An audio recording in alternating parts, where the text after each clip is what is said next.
Hi everyone, today I thought I'd make a short video to respond to a question that I saw on Reddit, and it's one that I see fairly regularly, and that is really just asking for some advice about going to your first conference. So I'm really going to think more about conferences where you go in person than online. Most of the principles will be the same. The networking is probably a little bit different, a bit trickier, but if you are a master's or a PhD student, or perhaps an early career academic, at some point you will hopefully get to go to academic conferences in your area. And so I was thinking about the different pieces of advice. I was thinking about the early conferences I went to, and most conferences I've been to, but actually particularly some of those early ones, were fantastic. I had a great time.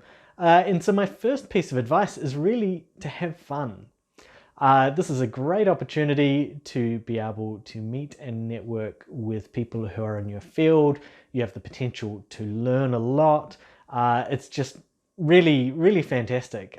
For some disciplines and some conferences, they're a lot more social than others. So there's kind of outings and social events and things like that, which are great fun.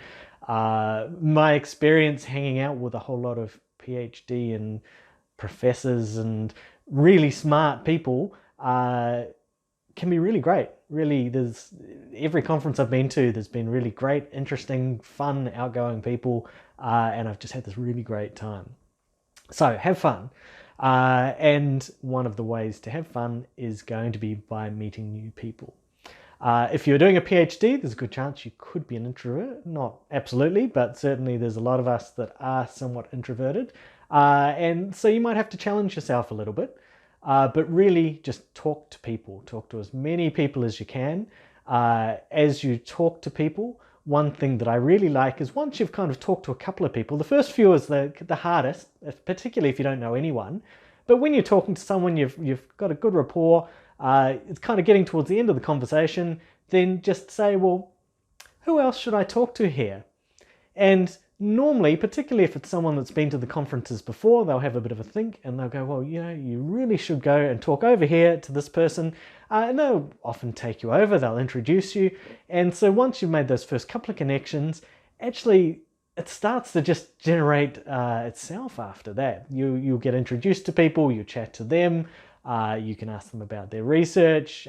Sometimes in the great cases, you just start chatting about all sorts of stuff. You might come across the other paleontologist that loves the Smashing Pumpkins and likes bench pressing. You will find all sorts of interesting people. With the networking, there is maybe a strategic element you could take career-wise, but really in my experience, just a volume of people is going to work better.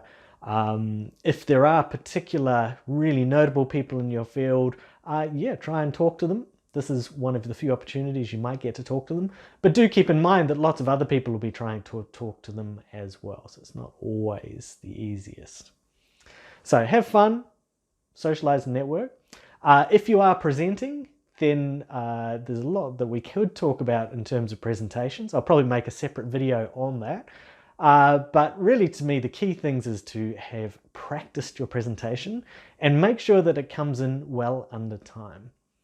So there's often a squeeze, particularly if you're the last presenter in a group, that you might not get all of the time you would like.